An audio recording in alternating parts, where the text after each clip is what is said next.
The Velari warships crossed into Earth's solar system like a swarm of metal locusts. 3,000 vessels, each one larger than a city block, moved through space with the confidence of predators who had never known defeat. Fleet Commander Zalf sat in his command chair, reviewing the data on the primitive world ahead. The third planet from the star. Earth, they called it. The humans had only discovered faster-than-light travel 20 years ago. Their ships were crude, barely capable of reaching their own moon in reasonable time. They had no planetary shields, no orbital defense platforms worth mentioning, and their weapons technology was laughable. Zalf had conquered 47 worlds in his career. This would be 48, and probably the easiest. He opened a channel to broadcast the standard surrender demand. Before he could speak, every system on his ship went dark for exactly 3 seconds. When they came back online, red warning lights flashed across every console. His communications officer, a young Velari named Vex, looked up with confusion in his 4 eyes. "Commander, we have a problem. All weapons systems are offline." "I cannot explain it." Zalf frowned. "Run a diagnostic. It is probably just a glitch from the hyperspace jump." But it was not a glitch. Across the entire fleet, every single warship experienced the same malfunction. Weapons would not charge. Targeting systems refused to lock.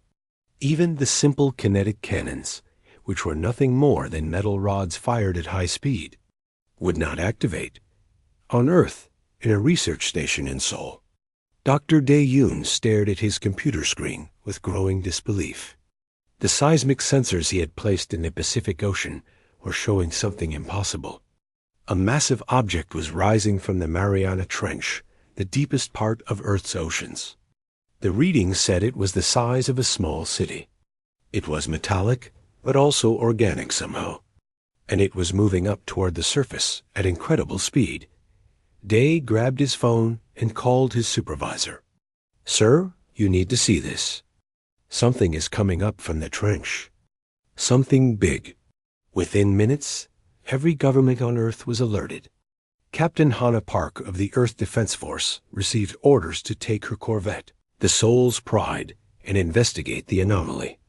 Her ship was small, equipped with basic weapons and sensors. It was designed to fight pirates and smugglers, not ancient mysteries rising from the ocean depths. As Hannah's ship approached the location, she saw it. Breaking through the waves came a structure unlike anything in human experience. It looked like a massive geometric shape, but the angles seemed wrong, as if they existed in more dimensions than the human eye could properly see. The surface shimmered with symbols that glowed with soft blue light. The symbols meant nothing to Hannah, yet somehow they felt familiar, like a word on the tip of her tongue. "Ma'am, I am picking up energy readings that are off the scale," her sensor officer reported. "This thing is putting out more power than our entire planetary grid." "Try to establish communication," Hannah ordered. Though she had no idea what they were trying to communicate with Dot in orbit, Zalf was growing frustrated. His engineers could find nothing wrong with the weapon systems. Everything tested perfectly, but nothing would fire. Then his communications officer picked up a transmission coming from the planet's surface. But it was not in any human language they had intercepted. It was something else, something old Dot the message translated automatically in their systems, though Zalf suspected the translation was being forced into their computers by the source itself. The words appeared on every screen in the fleet simultaneously. "Protected zone, withdraw." Zalf laughed.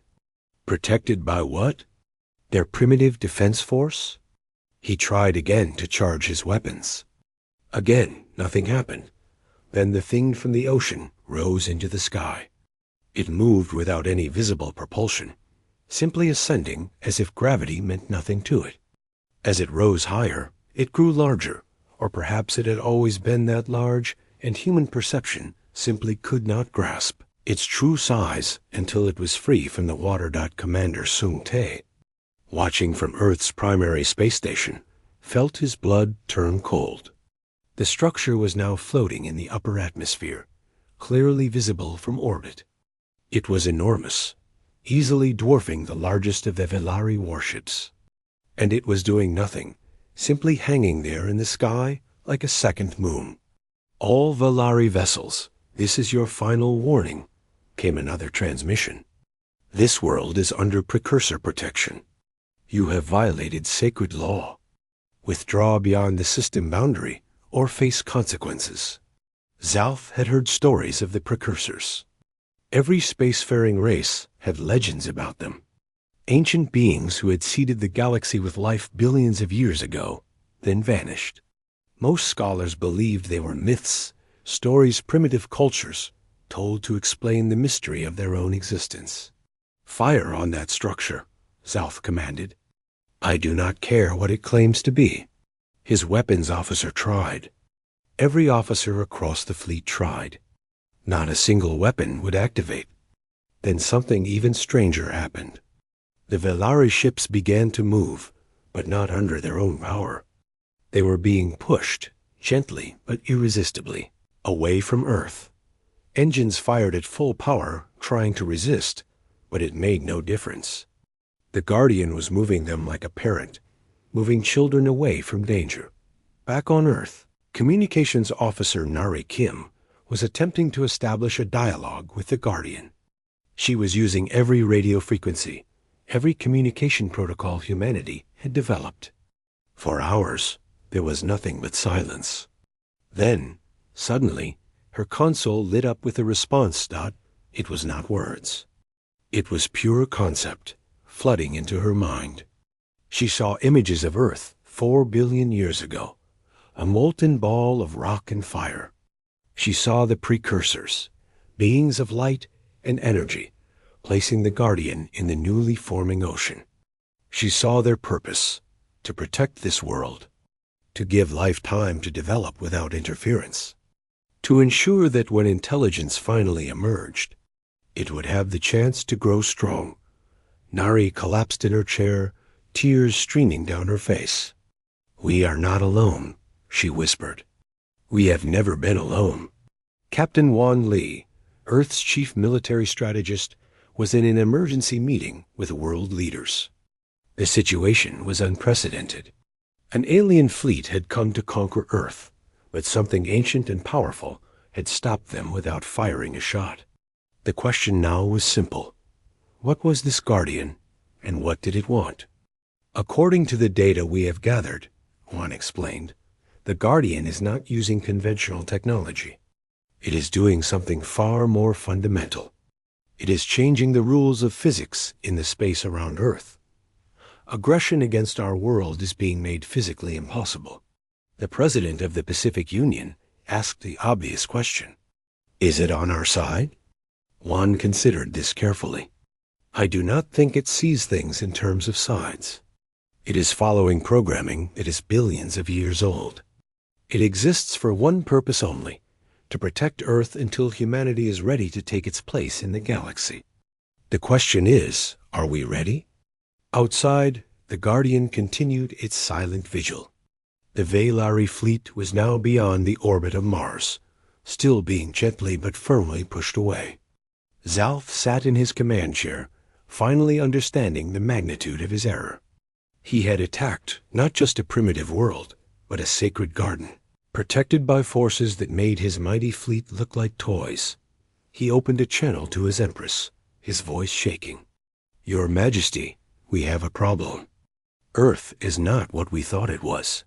The Guardian pulsed once with blue light, and every ship in the Velari fleet received the same message simultaneously.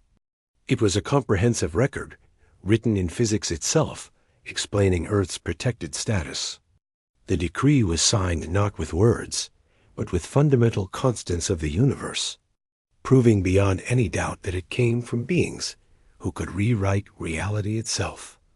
For the first time in 3,000 years of expansion, the Velari Empire faced something they could not conquer, could not understand, and could not fight. They could only retreat and wonder what other secrets the galaxy held, what other ancient powers slept in forgotten corners of space, waiting to awaken. Commander Sung Tae had never been more nervous in his life. His shuttle approached the massive Guardian structure floating in the Pacific, and with each passing kilometer, he became more aware of how insignificant his small vessel was. The Guardian was the size of a large city, its surface covered in symbols that seemed to shift and change when he looked directly at them. Approaching docking range, his pilot announced, "Though I have no idea where we are supposed to dock." As if responding to the question, a section of the Guardian's hull opened smoothly, revealing a bay that was perfectly sized for their shuttle. The lights inside were soft and blue, welcoming rather than threatening. Sung Tae took a deep breath and gave the order to proceed. The interior of the Guardian was like nothing human engineers had ever designed. The walls seemed to be made of liquid metal that held its shape through will alone. There was no visible technology, no wires or circuits or machinery. Yet somehow Sung Tae knew, deep in his bones, that every surface was alive with power beyond human understanding. His team of 6 scientists and engineers spread out cautiously. Dr. Hai Choi, a xenobiologist, ran her scanner over one of the walls. "This material is impossible. It is registering as both organic and inorganic at the same time. It is warm like living tissue, but harder than diamond." Nari Kim, the communications officer who had first made contact with the Guardian, stepped forward. She had volunteered for this mission because she felt a connection to the entity. Since that first contact, she had been dreaming of oceans and stars, of time stretching back billions of years. "I will try again," she said quietly. She placed her hand on one of the walls and closed her eyes. "Hello, we are here. We want to understand."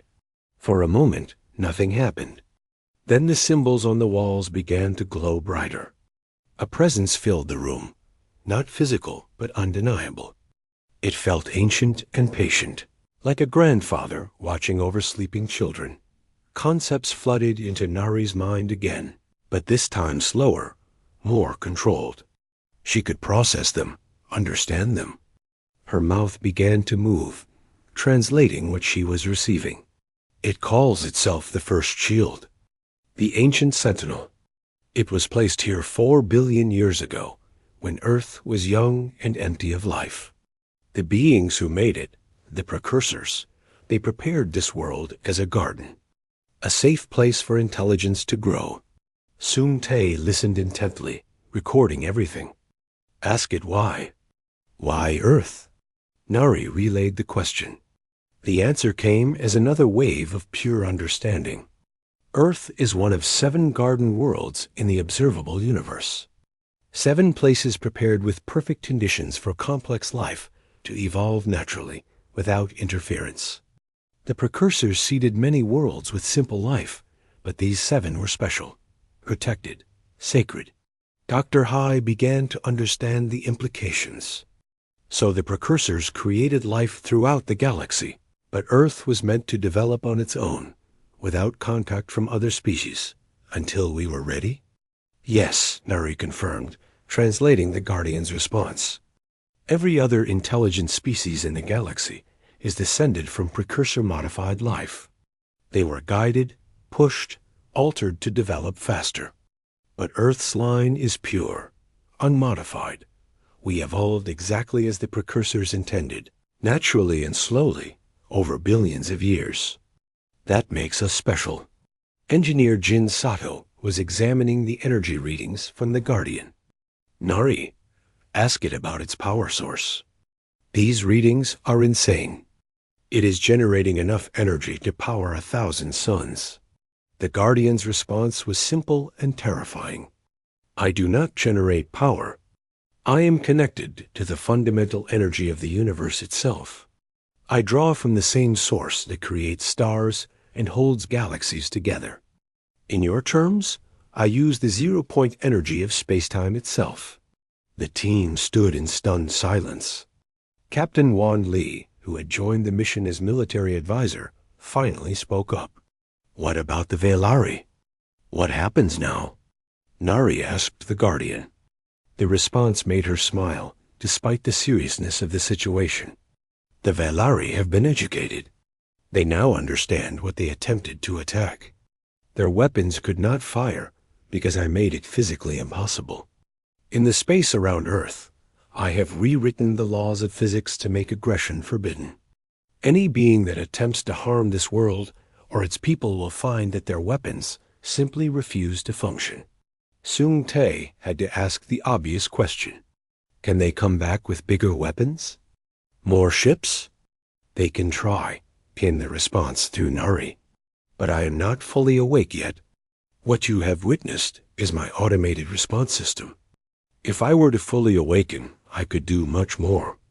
I could move planets. I could rearrange stars. I could turn their entire fleet into particles of light and scatter them across the galaxy. But I prefer not to destroy. The precursors built me to protect, not to punish." The casual way the Guardian described its power was almost more frightening than a direct threat would have been. This being could reshape reality itself, yet it chose to simply push invaders away. Gently, Dr. Hai had another question. "Are you alive? Are you conscious?" The Guardian's response was complex. "I am both more and less than alive. I am a construct, created with a purpose. But the precursors built me with fragments of their own consciousness. I can think, I can feel, I can choose. I am aware of my long vigil, and I am content with it. For 4 billion years, I have waited in the deep ocean, watching life emerge and evolve on this world. I have seen the first simple cells divide. I have watched the first fish crawl onto land. I have observed as primitive apes learn to use tools and make fire. And now, finally, those apes have built ships and reached for the stars. My primary mission is nearly complete. What happens when your mission is complete?" Sung Tae asked quietly. "Then humanity will be ready to know the full truth," Nari translated. "You will be ready to inherit what the precursors left behind. Not just me, but all their knowledge, all their technology, all their wisdom. Earth was always meant to be more than just another world. It was meant to be a reserve, a backup, a pure strain of intelligent life that could carry on the precursors' work if all their other children failed or fell." Captain Wan Lee felt the weight of that responsibility settling on his shoulders. That is a lot to put on a species that only invented radio 100 years ago. "The precursors were patient," the Guardian responded. "They thought in terms of billions of years. To them, humanity's development has been remarkably fast. You went from stone tools to spaceflight in barely 10,000 years. Other species took millions. Your potential is extraordinary." Jin Sato had been studying the Guardian's structure more closely. "I am detecting energy patterns that suggest you are not alone. There are similar signatures elsewhere in the universe." "Correct," the Guardian confirmed. "There are 6 others like me, protecting 6 other garden worlds. We are all connected through quantum entanglement that spans the universe. We are always in communication, always aware of each other. And right now, all of them are beginning to wake up, just as I have. They sense the threat to Earth, and they are responding." Sung Tae felt a chill run down his spine. "All 7 Guardians are waking up at once?" "Yes, the Velari made a terrible mistake when they crossed into this system. They triggered a response that has not been necessary for billions of years. Now the galaxy will remember that there are still powers older than any current civilization. And those powers have rules that must be obeyed." The team spent another 6 hours inside the Guardian, learning what they could. They discovered that the symbols covering its surface were not decoration, but actual code, programming written in mathematics, so advanced that it bent spacetime itself. They learned that the Guardian could perceive time differently than humans, experiencing past, present, and future as one continuous flow. They learned that it felt something like affection for humanity, the way a gardener might feel for plants they had carefully tended. When they finally returned to their shuttle and departed, Nari looked back at the massive structure floating peacefully in the sky. It looked like a second moon now, visible from anywhere on Earth. People around the world had stopped their daily lives to stare at it, to wonder about it, to fear it, or worship it, or simply try to understand it. "It really does care about us," she said softly. "In its own way, it loves humanity. We are its purpose, its entire reason for existing." Soon Tay nodded slowly. "Then we better not disappoint it. We need to figure out how to be worthy of this protection, and fast. Because I have a feeling the galaxy is not going to let this go quietly." He was right. Even as they flew back to Earth's surface, the Guardian was receiving communications from dozens of alien civilizations. Some were respectful, asking for information. Others were angry, demanding explanations. And a few, the proud and foolish ones, were already plotting ways to overcome the Guardian's protection. They did not yet understand what they were dealing with, but they would learn. The ancient sentinel had awakened, and the galaxy would never be the same again. The Velari Empress Kalphira had ruled her empire for 200 years, conquering everything in her path. When she received word that her fleet had been turned away from Earth by some ancient artifact, she did not believe it. Fleet commanders failed sometimes. They grew soft, made excuses. She decided to handle this matter personally. Her flagship, the Eternal Dominion, was 3 times larger than any other ship in the fleet. It carried weapons capable of destroying moons. When she arrived at Earth's solar system with her personal guard of 500 warships, she expected the so-called Guardian to recognize true power when it saw it. "Broadcast to that structure," she commanded. "Tell it that I am Empress Kalphira, ruler of 1,200 systems, conqueror of 47 species. Tell it to stand aside or be destroyed." Her communications officer looked uncomfortable but obeyed. The message was sent. For several minutes there was no response. Then every screen on every ship in her fleet lit up with the same transmission. It was not directed at the Empress alone. It was being broadcast to every single inhabited system within 10,000 light-years. The message was simple. It showed a document, if such a word could be used for something written in pure mathematics and physics. The document explained Earth's protected status. It showed the signatures of the precursors, not written in any language, but encoded in the fundamental constants of the universe itself. The speed of light, the gravitational constant, the charge of an electron. These were not just numbers, but a signature proving beyond any doubt that beings who could define reality itself had declared. Earth sacred. Every scientist who saw that message understood immediately. The precursors were real. They had been real. And they had left. Protections in place that no current civilization could override. On Earth, Dr. Hai Choi was working with the data streams coming from the Guardian. She had made an incredible discovery. "Look at this," she told her team. "I have been analyzing human DNA, comparing it to samples from other species the Guardian has shown us. We have markers, specific genetic sequences that were deliberately placed in our ancestors millions of years ago. They are like tags, identification markers that say we belong to a protected bloodline." Engineer Jin Sato reviewed her findings.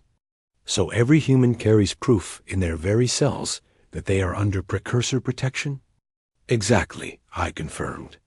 "The Velari, the Korthic, the Nexians, all the spacefaring races, they all have modified genetics from precursor intervention billions of years ago. But our markers are different.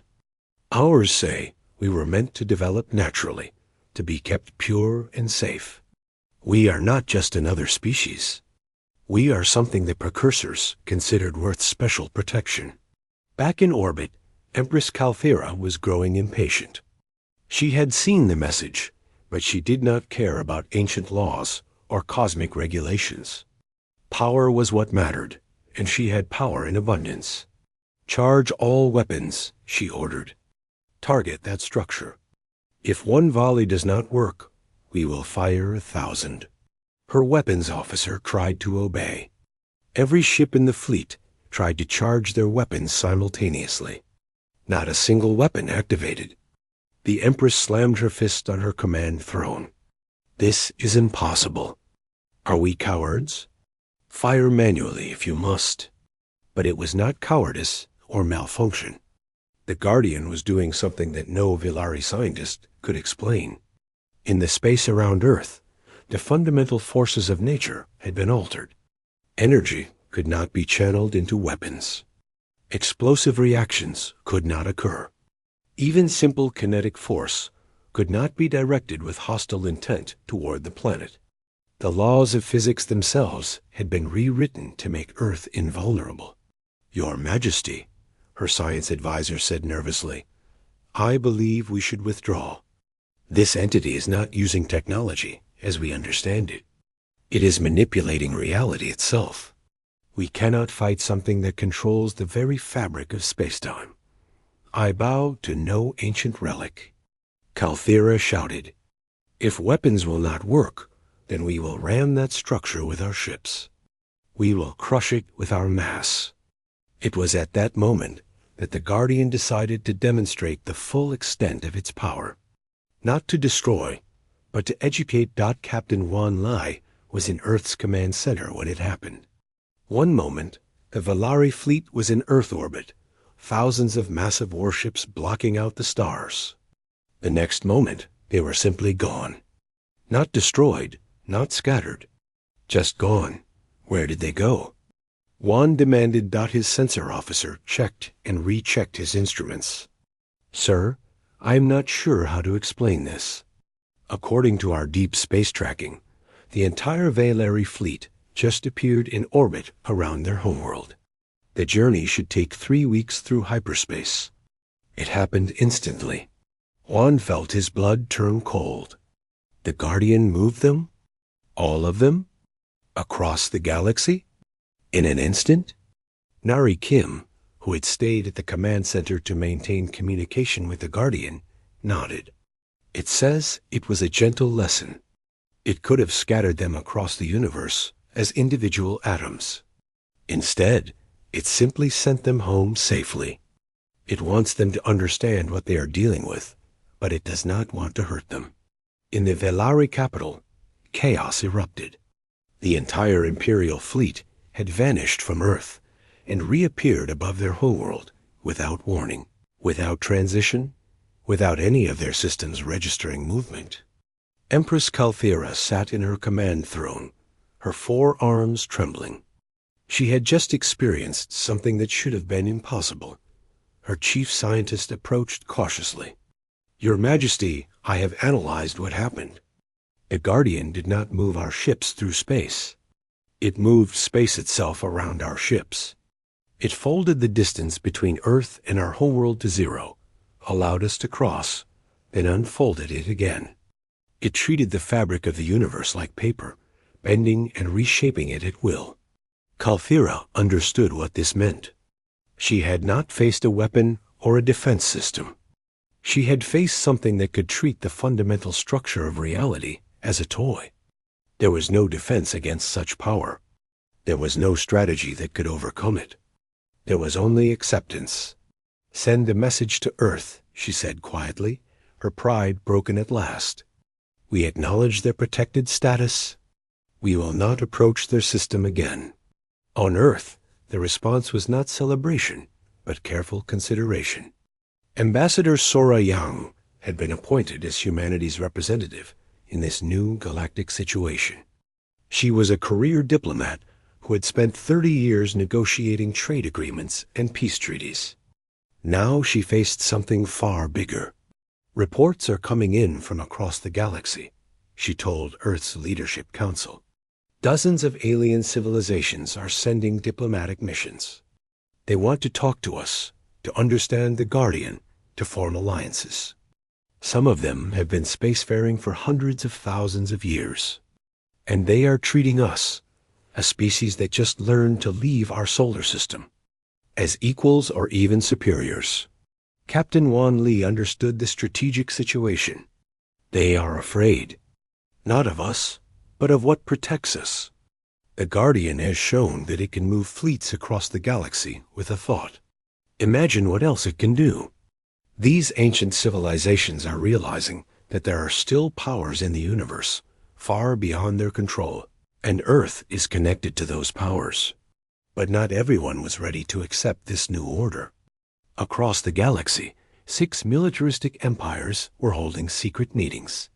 They called themselves the Dominion of Free Worlds, though their idea of freedom involved conquering others. Their leaders shared a common belief.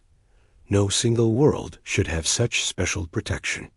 It created an unfair balance of power.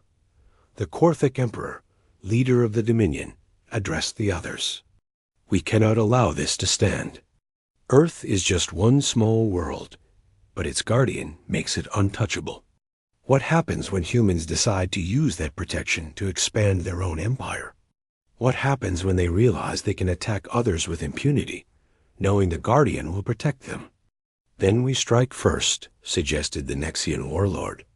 We gather a fleet so large that even this Guardian cannot stop it. We have the combined might of 6 empires. Surely that is enough. They did not understand that numbers meant nothing to a being that could rewrite physics. They did not grasp that the Guardian was barely paying attention to them, that it was still mostly dormant. They were about to make a terrible mistake. Jin Sato had been monitoring the Guardian's energy levels carefully. He noticed something alarming. The Guardian is waking up more. Its power output has increased by 300% in the last week. I think it is responding to something. Some threat we cannot see yet. Nari Kim closed her eyes and reached out to the Guardian through the mental connection they shared. What she felt made her gasp. There are more of them. 6 other Guardians scattered across the universe. They are all waking up at the same time. They sense danger, not just to Earth, but to all 7 garden worlds. And they are communicating with each other. The implications were staggering. 7 ancient entities, each powerful enough to move fleets across galaxies, all waking simultaneously after billions of years of sleep. The galaxy was about to witness something that had not happened since the precursors themselves walked among the stars. Ambassador Sora Yang looked out at the stars and wondered what tomorrow would bring. Humanity had been thrust onto the galactic stage, not through conquest or discovery, but because they carried in their DNA the markers of an ancient civilization's protection. Now they had to figure out how to navigate this new reality, how to be worthy of the Guardian's protection, and how to prevent a galactic war that could destroy countless worlds. The Guardian floated peacefully above the Pacific, its surface glowing with soft blue light. It had demonstrated its power, but that demonstration was only the smallest fraction of what it could do. And soon, very soon, the galaxy would learn what happened when all 7 Guardians awakened fully. The news spread across the galaxy faster than light itself. Within days, every spacefaring civilization knew about Earth and its Guardian. Ancient empires that had existed for hundreds of thousands of years suddenly remembered warnings carved into their oldest monuments. Forbidden zones marked on star charts, so old they predated written history. Earth's solar system had always been there, noted as strange, avoided by most. Now everyone understood why Ambassador Sora Yang found herself at the center of a diplomatic storm. Her office in Geneva received over 300 requests for formal meetings in the first week alone. Alien ships arrived in Earth's outer solar system daily, staying respectfully beyond the orbit of Jupiter, all of them carrying diplomats and representatives bearing gifts. The Trilaxian Commonwealth sent a delegation with star maps showing the locations of ancient precursor sites throughout their territory. The Mayorian Collective offered advanced medical technology. The peaceful Aldrani brought samples of their most beautiful art. Every civilization wanted an alliance with Earth, or at least wanted to ensure they were not seen as enemies. Sora sat in her first major diplomatic meeting with representatives from 12 different species. Through translation devices, she addressed them all. Humanity appreciates your friendship and your gifts. But I must make something clear. We did not ask for this protection. We did not know about the Guardian until it revealed itself. We are just as surprised by all of this as you are. An elderly Trilaxian ambassador, her scales gray with age, spoke gently. That is precisely why you are trustworthy. Ambassador Yao, the Guardian chose to protect you billions of years before your species existed. You earned this protection through no action of your own, which means you have no reason to abuse it. That makes you unique in the galaxy. But not everyone saw it that way. In a secret location, deep in Corthek space, the Dominion of Free Worlds held their council of war. 6 empires, each powerful in their own right, united by a common belief that Earth's special status threatened the natural order of the galaxy. The Corthek Emperor, a massive creature with armor-like skin, addressed the gathering. We have assembled our fleet, 500,000 warships from across our combined territories. It is the largest military force ever created in galactic history. Surely even this ancient Guardian cannot stand against such numbers. The Nexian warlord was less certain. Our scientists have studied the data from the Valari encounter. The Guardian moved an entire fleet across the galaxy instantly. It rewrote the laws of physics to make weapons inoperable. How do we fight something that can do that? We overwhelm it, the Corthek Emperor insisted. We attack with such force, from so many directions, that it cannot respond to everything at once. Something will get through. And once we prove these Guardians can be defeated, the galaxy will return to normal order. On Earth, General Quan Park was coordinating humanity's response to this new reality. He stood in the war room deep beneath the United Nations building, surrounded by holographic displays showing ship movements across the galaxy. One particular cluster of ships drew his attention. That is the Dominion fleet, his intelligence officer explained. They are gathering near the Corthek homeworld. Current estimates put their numbers at over 500,000 combat vessels, and their trajectory analysis suggests they are preparing to move toward our system. Quan felt the weight of responsibility pressing down on him. Can the Guardian handle that many ships? According to Dr. Hai's analysis, the Guardian has barely been trying so far. What we have seen is just its automated defense system. If it fully awakens, if it uses its complete power, she believes it could handle any number of ships. But we do not know for certain. Pilot Yuna Song was chosen for a special mission. She was young, only 25, but she had the highest compatibility rating with the Guardian's neural interface. Scientists had discovered that some humans could link their minds directly with the ancient entity, experiencing its thoughts and memories.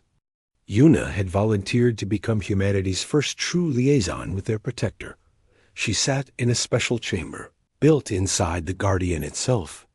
Her head connected to strange devices that looked like crystallized thought. When she closed her eyes, she fell into the Guardian's consciousness, like diving into an infinite ocean. The experience was overwhelming.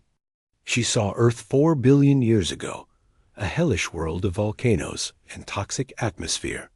She saw the precursors, beings of pure energy and light, placing the Guardian in the newly forming ocean with instructions that would last until the end of time. She felt the Guardian's patient vigil, watching as single-celled organisms appeared, evolved, multiplied. She experienced billions of years compressed into moments. And she saw the other 6 Guardians scattered across the universe, each one protecting its own garden world, each one beginning to wake up, responding to the threat gathering against Earth. When Yuna opened her eyes again, she was crying. "It is beautiful," she whispered to the scientists monitoring her. "The Precursor's plan, it is so much bigger than we imagined. They did not just create life. They cultivated it, guided it, protected certain worlds to ensure diversity. If every species was modified and guided, they would all think alike. But the garden worlds, we were meant to be different, pure. We represent what evolution can achieve without interference." Dr. Hai Choi studied Yuna's brain scans. "What about the threat?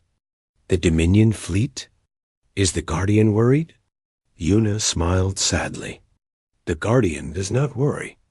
It has existed for 4 billion years. It has seen stars born and die. This fleet is nothing to it. But it is sad. It does not want to hurt anyone. It was built to protect, not to destroy. But it will do what is necessary."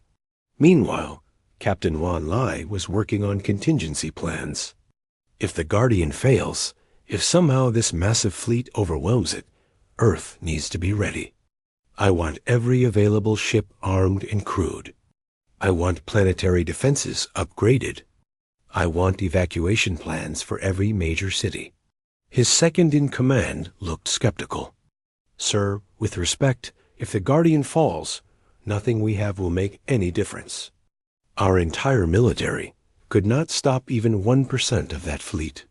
"I know," Juan admitted, "but we have to try.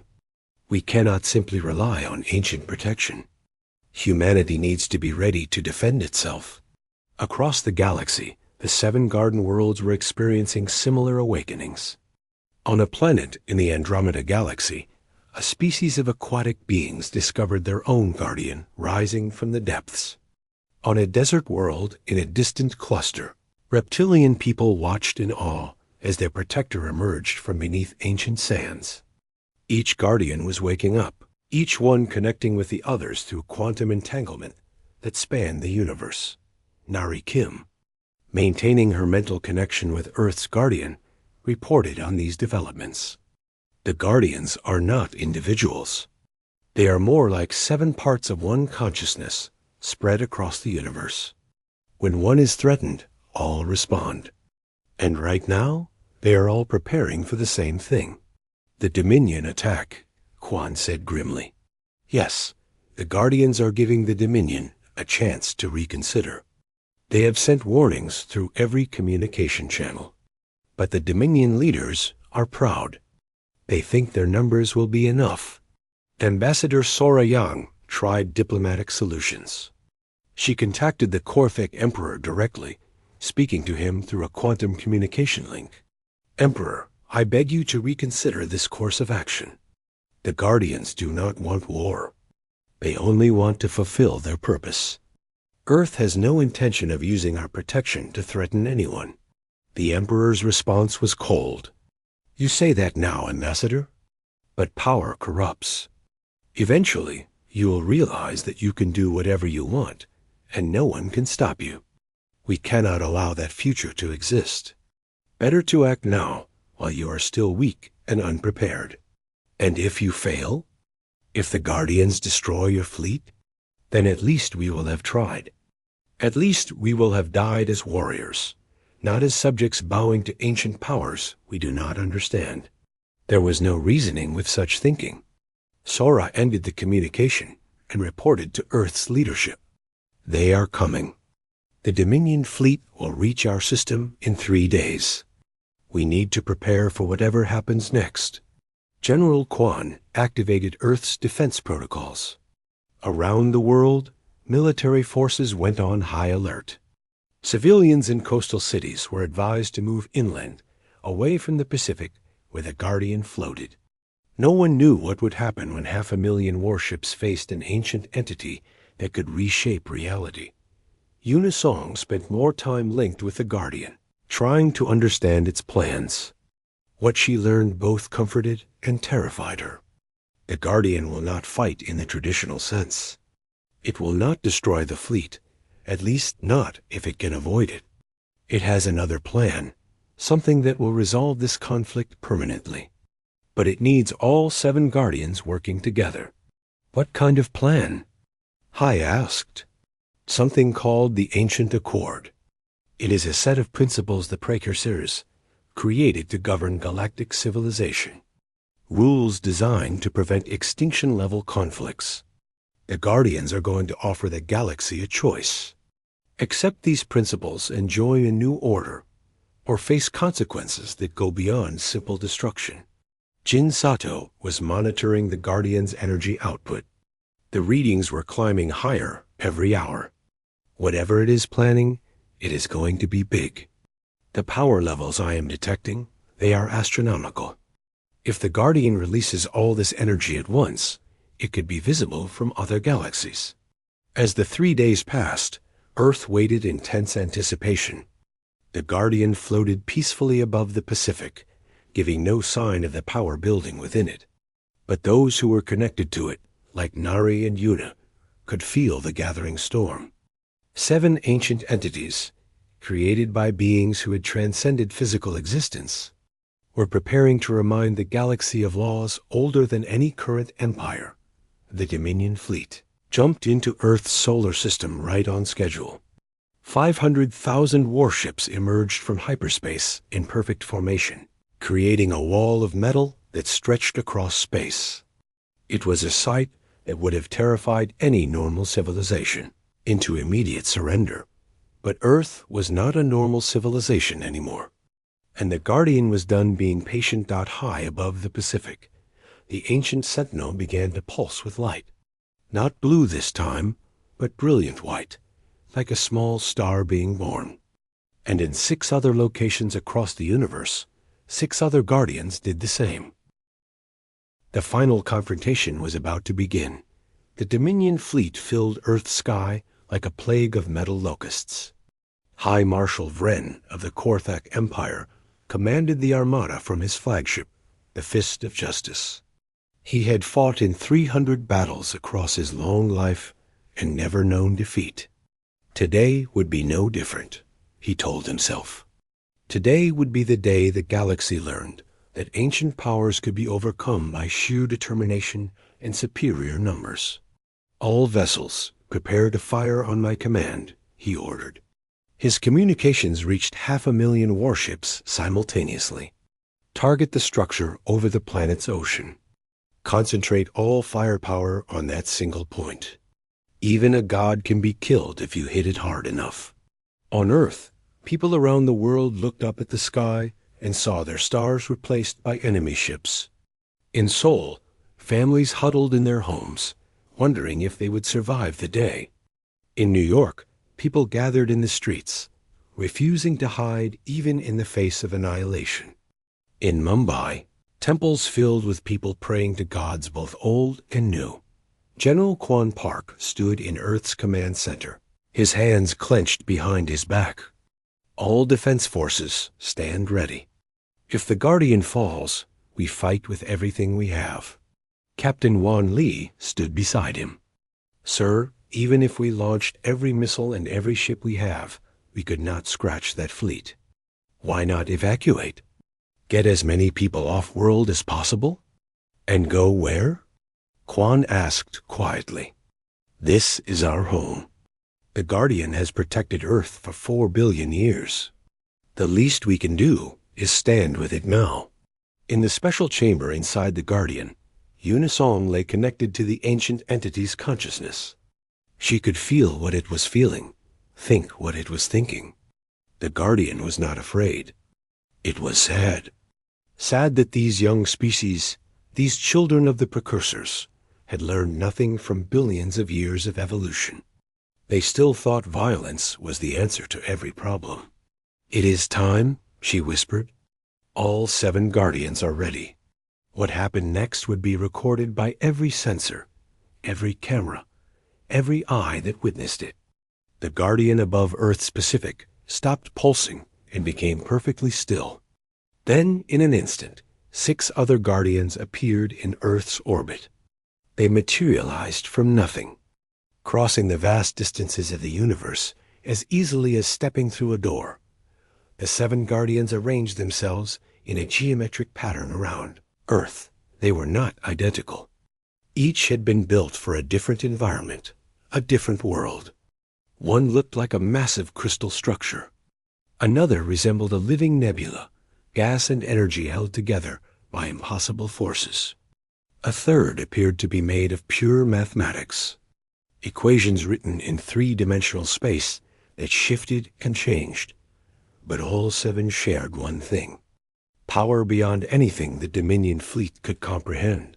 High Marshal Vren stared at his screens in growing horror. His sensors were going insane, detecting energy levels that should not be possible. All ships fire. Fire everything now. 500,000 warships tried to obey. Weapons charged, targeting systems locked, triggers were pulled. Nothing happened. Not a single shot was fired. Not a single missile launched. The Guardians had done what Earth's Guardian had done before, but on a scale that encompassed the entire solar system. They had rewritten the fundamental laws of physics to make aggression impossible. "This cannot be happening," Vren muttered, his voice shaking. "We are the Dominion of free worlds. We do not bow to ancient relics. We make our own destiny." Then the Guardian spoke, not with words or radio waves, but with concepts transmitted directly into the minds of every thinking being in the solar system. Everyone heard it simultaneously in their own language, their own thought patterns. On Earth, people gasped. In the Dominion fleet, soldiers fell to their knees. The message was simple: we are the Guardians, built by the precursors to protect life and ensure its evolution. You have violated sacred law by attempting to harm a protected world. Now you will face judgment, not through destruction, but through understanding. High Marshal Vren tried to close his mind to the alien thoughts flooding into it, but there was no defense against this. The Guardians were not attacking. They were teaching. They were showing him, showing everyone, the full truth of the Precursor's plan. Vren saw the galaxy as it had been 5 billion years ago, empty of intelligent life. He saw the precursors, beings who had evolved beyond physical form, looking at the barren universe with sadness. They wanted companions, other minds to share existence with. But life was so rare, so fragile, so easily destroyed, so they seeded worlds with life. They guided evolution on thousands of planets, pushing it forward, modifying it, ensuring that intelligence would arise. But they worried that if all life was modified, if all species were guided down the same paths, the galaxy would lack diversity. Every species would think alike, want the same things, make the same mistakes. That was why they created the 7 garden worlds. 7 places where life would evolve naturally, without interference, developing its own unique solutions to existence. These worlds were to be protected absolutely, kept safe until their inhabitants were ready to join the galactic community. And when that day came, these unmodified species would bring fresh perspectives, new ideas, different ways of thinking. Earth was one of those gardens. Humanity was one of those pure, unmodified species.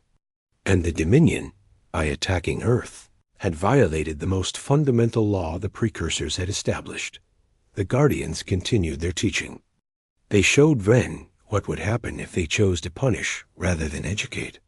With a thought, they could disassemble every ship in the fleet atom by atom. With a gesture, they could move the entire Dominion civilization to a different galaxy. With a whisper, they could accelerate the evolution of every species in the Dominion, forcing them to experience 1,000,000 years of development in a single instant. But we do not wish to do these things, the Guardian said. The precursors built us to protect and guide, not to punish. So we offer you a choice. Through Lieutenant Huan Choi, who had joined the Neural Link team, humanity learned what choice the Guardians were offering. They are proposing something called the Ancient Accord. It is a set of principles for galactic civilization, rules designed to prevent extinction-level conflicts and encourage cooperation between species. Ambassador Sora Yang, watching from Earth, asked the obvious question: what kind of rules? The Guardians answered directly, their voices echoing in everyone's minds. The rules are simple. No species may attack a protected world. No species may attempt genocide against another. No species may develop weapons capable of destroying planets or stars. All conflicts must be resolved through diplomacy before force is considered. And any species that violates these rules will face not destruction, but transformation. Transformation? High Marshal Vren asked, his voice barely a whisper. Yes, we will accelerate your evolution, compress 1,000,000 years of development into a single moment. You will emerge from the process as beings who understand why conflict is obsolete, why cooperation is the only path forward. You will retain your memories, your identity, but you will no longer be capable of the kind of thinking that leads to wars like this one. It was the perfect punishment. Not death, but forced enlightenment. The Dominion leaders would survive, but they would become the very thing they currently despised: peaceful, cooperative beings who could not imagine harming others. That is a violation of free will, Vren protested weakly. No more than what you planned for Earth, the Guardians replied. You came here to conquer, to destroy or enslave this world. We offer you the chance to evolve beyond such primitive impulses. Accept the ancient accord, agree to live by its principles, or face transformation. Choose. On Earth, people watched the drama unfolding in orbit. The Guardians were not asking humanity for input. This was between them and the Dominion fleet. But everyone understood the implications. If the accord was accepted, Earth would become something special in the galaxy. Not just a protected world, but a symbol of the new order. Dr. Hai Choi had spent the last hour analyzing the accord's full text, which the Guardians had transmitted to Earth scientists. This is remarkable, she said. It is not a list of restrictions. It is more like a constitution for galactic civilization. It protects individual freedoms while ensuring that those freedoms do not allow one group to harm another. It encouraged trade, cultural exchange, scientific cooperation, and it gives humanity a special role. What role? General Quan asked. Mediators. Because we are from a protected world, because we have the Guardians' authority behind us, we are meant to help enforce the accord. Not through military force, but through diplomacy and arbitration. We become peacekeepers for the galaxy. In orbit, High Marshal Vren was making his decision. He looked around at his fleet, at the 500,000 ships that had followed him here. He thought about his empire, his people, his entire civilization. And he realized that he had no choice at all. The Guardians were offering mercy, but it was mercy wrapped in inevitability. I accept, he said quietly.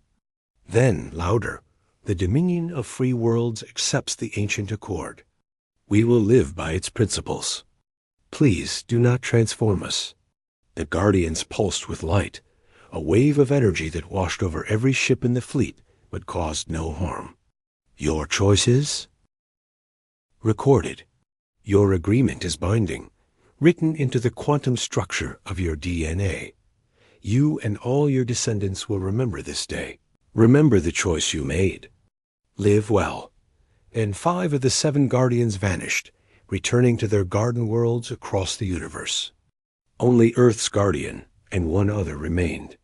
The second Guardian, the one that looked like crystallized mathematics, addressed the assembled fleet one final time. Know this. We are always watching. We are always present. You cannot hide from us, cannot escape our sight. But we do not wish to be your jailers. We wish to be your protectors, your guides, your safety net as you learn to build a civilization worthy of the Precursor's dream. Make us proud.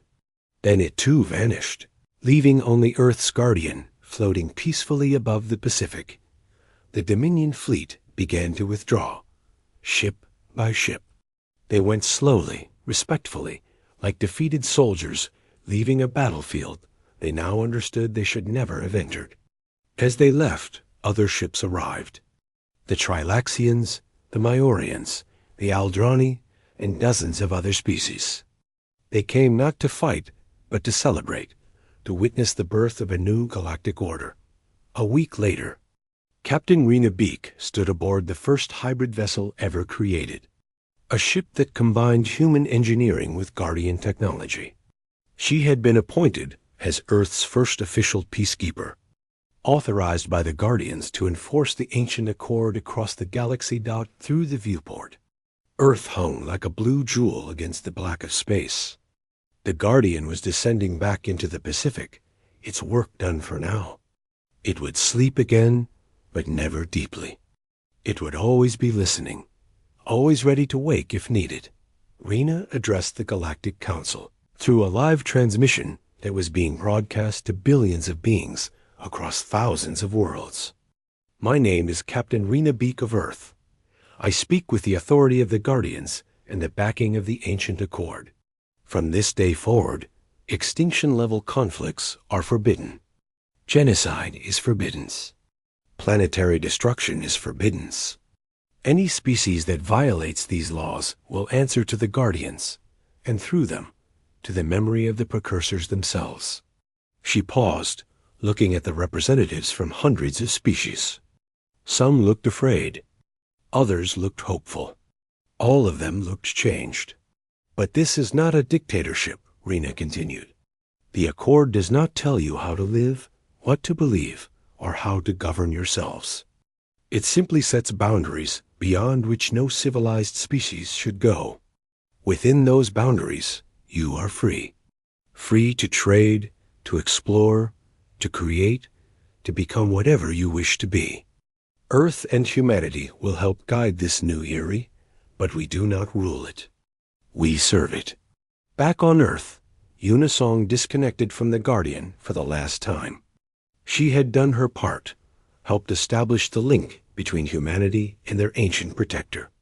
Now others would carry on that work. She walked out of the chamber and found Nari Kim waiting for her. Together, they looked up at the sky where the Guardian had been visible for weeks. It was gone now, returned to the depths of the Pacific, but everyone knew it was still there. It would always be there. Do you think we are ready for this? Una asked. 4 billion years of protection, and now suddenly we are supposed to be peacekeepers for the galaxy. Nari smiled. The precursors thought we would be ready. The Guardian trusts us. And maybe that is enough. Maybe we will make mistakes, maybe we will stumble, but at least we will try. That is what makes us human. Across the galaxy, the 7 garden worlds began a new chapter in their existence. Slowly, carefully, their guardians would guide them toward joining the galactic community, each bringing their unique perspective, their unmodified evolution, their pure strain of intelligence developed without interference. Earth had been a garden for 4 billion years. Now it was time for humanity to become gardeners themselves, tending not to plants, but to civilizations, helping others grow while learning to grow themselves. The ancient sentinel slept in the deep ocean, content at last. Its purpose had been fulfilled. The children it had protected were ready to take their first steps as adults. And the galaxy, for all its vastness and diversity, was just a little bit safer, just a little bit kinder. Because of the ancient accord and the species brave enough to accept it, the age of unchecked expansion and conquest was over. The age of cooperation and growth had begun. And in the depths of the Pacific, the Guardian dreamed of the day when humanity would no longer need protection, when they would be ready to join the precursors themselves in whatever realm lay beyond physical existence. That day was still far away.